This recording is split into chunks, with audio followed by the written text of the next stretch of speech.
रायजो राजा नोंथांमोन जों बयबो मिथिखाजोब्बाय जोंनि बर'नि फिसा जोंनि गलाघाट जिल्ला सिसुपानिनि Nabajit Narzary dance India dance little master season 5आव दा फाइनाल राउन्डआव सौहैनो हाबाय। जों बयनिबो नाजानायाव जोंनि बर' हारिनि जोंनि बर' फिसाफोरनि नाजानायाव जोंनि बर'नि फिसा नबजित नार्जारिया फाइनाल राउन्डआव सौहैबाय। जोंनि थाखाय जोबोद माने गोग्गाथाव बाथ्रा बेयो जोंनि बर'नि फिसाया सासे नेशनेल लेभेलनि बिदि रियेलिटि श'आव फाइनाल राउन्डआव सौहैनो हाबाय। दा जों जोबोद जोंनि बर' हारिनि थाखाय गोग्गाथाव। आं गासिबो जोंनि बर' हारिखौ नबजित नार्जारिनो भट हरनायनि थाखाय जोबोद रोजा रोजा साबायखर जासिबाय। नोंथांमोना जेरैबायदि खस्थ' खालामनानै गासिबो राउन्डआव नबजित नार्जारिनो भट हरगासिनो दङ आरो भट हरनानै नबजित नार्जारिखौ फार्स्ट पजिशनाव दोननो हादों। नोंथांमोननि नाजानायाव जों बर' हारिनि बयनिबो नाजानायाव आरो गुबुन गुबुन हारियाव भट हरदों बिथांमोनखौ जों साबायखर होनांगोन। दा बिथाङा जों जेसेबां भट हरदों दासिम खननै खनथाम जाबाय भट होनाया बयबो खनथामावबो सेथि मासियाव बिथाङा थादों फार्स्ट पजिशनाव थादों। दासिमबो बिथांनि भटआ नाम्बार 1आव दङ। सबनिफ्राय बांसिन भट मोननानै बिथाङा दा नैबे कम्पिटिसनाव नाम्बार 1आव सोलिगासिनो दङ। दा जों बाहाय जोंनि बर' रायजो राजाफोरखौ बाहाय साबायखर बावनांगोन। जोबोद खस्थ' खालामनानै जों बिथांखौ नैबे फाइनालिस्ट माने ग्रेन्ड फाइनालाव जों सौहैहोनो हाबाय। मात्र जों खनसेल' भट होनांसिगोन। सिगाङाव जेरैबायदि जों भट होदोंमोन 9152915246 बे नाम्बाराव जों जेरैबायदि भट होदोंमोन एबारबो जों बिदिनो आरो खेबसे बयबो होबावनांगोन। बे खेबसेखौ फाइनाल राउन्डनि खेबसेखौ जों बयखौबो जोंनि बर' फिसाफोरखौ बर'नि रायजो राजाफोरखौ जाय जेरावखि थाया मानो जोंनि आसामाव थाया मानो बिटिआरआव थाया मानो बा गुबुन गुबुन स्टेटआव थाया मानो बयबो बिथांखौ देरहाहोनो थाखाय भट होनांगोन। समा एसे सोलाय सोल' जादों। सिगांनि सम बादि नङा। सिगां सनिबार हरनि 9 बाजिनिफ्राय समबार हरनि 9 बाजिसिममोन। नाथाय बे टाइम टेबोलखौ एसे सोलायदों। दा गोदान टाइमा बिदिसो नोंथांमोना बयबो गोसो होनानै खोनासं। सिगांनि टाइमाव हरबा भट मोननाय नङा भटआ थांनाय नङा बिथांनाव। दा दानि जिथु गोदान टाइम सम होदों देवबार रबिबार मोनानि 9 बाजिनिफ्राय रबिबार मोनानि 9टा बाजिनिफ्राय समबार मंगलबार बुधबार बिस्थिबारनि मोनासिम सानबा नोंथांमोना सानबा भट होनो हागोन बे फाइनाल राउन्डआव। आरो खेबसेल' जों भट होनांसिगोन। बे खेबसे होबानो बिथाङा जुदि बयनिख्रुइ बांसिन भट मोनोबा बिथाङा चेम्पियन जाना फैगोन। जोंनि बर' हारिनि जिथु मान बिराद गोजौआव लांनो हागोन बिथाङा। जोंनिबो एकदम गोग्गाथाव बाथ्रा जागोन बर' हारिनि। जोंनि बर' हारिखौ बुहुमाव बयबो सिनायगोन। जोंनि हादोराव बयबो सिनायथि मोनगोन।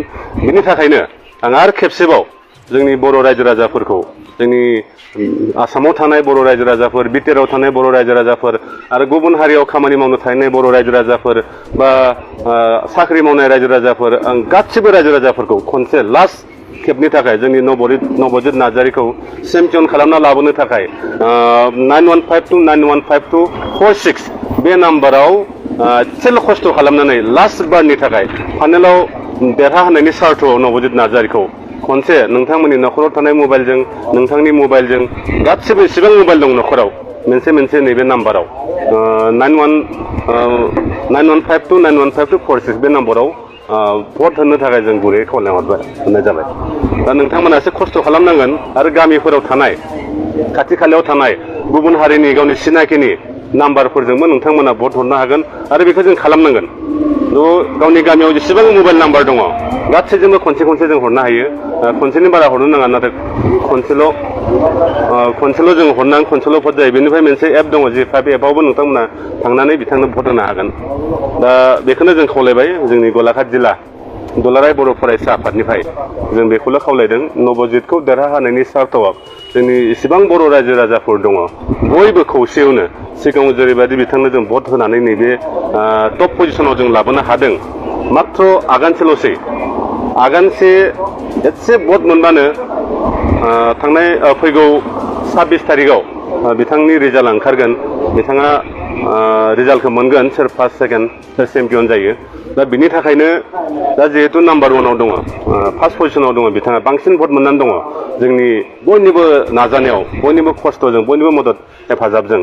दा लास्ट टाइमनि थाखाय जों बेखौल' आरो खावलायबावदों नोंथांमोना बयबो बे 91529152 46 बे नाम्बाराव अननानै बयबो भट हो बे जोंनि बर'नि गौरब जोंनि थाखाय जोबोद गौरबनि बाथ्रा बेयो जोंनि बर' फिसाया एथ' गिदिर मोनसे नेसनेल लेभेलनि रियेलिटि श'आव नैबे फाइनालाव देरहानो थांगासिनो दङ जों बेखौनो खावलायबाय इयुनाव जों आरो बिदिनो रेसपेक्ट लाबावगोन आरो नोंथांमोनखौ खावलायबावगोन जाहाथे रावबो बावा जों जि खावलायदों बेखौ जाहाथे बयबो मानिनानै मोजाङै गोसो होनानै नैबे नाम्बाराव भट खालामनानै नवजित नार्जारिखौ देरहाहोनानै लाबोयो जों बेखौनो खावलायबाय गोजोन्थों मोनसे गोजोनथाव खौरां दा रिलेटिभ पाब्लिक स्कुला फरायसाफोरनो मोनसे मोजां सुबिदा लानानै फैदों बावैसो मेट्रिक आनजादाव उथ्रिसारनो हानाय फरायसाफोरा थाखो जिसेआव मुं थिसननो गोनो गोथो जानानै दंब्ला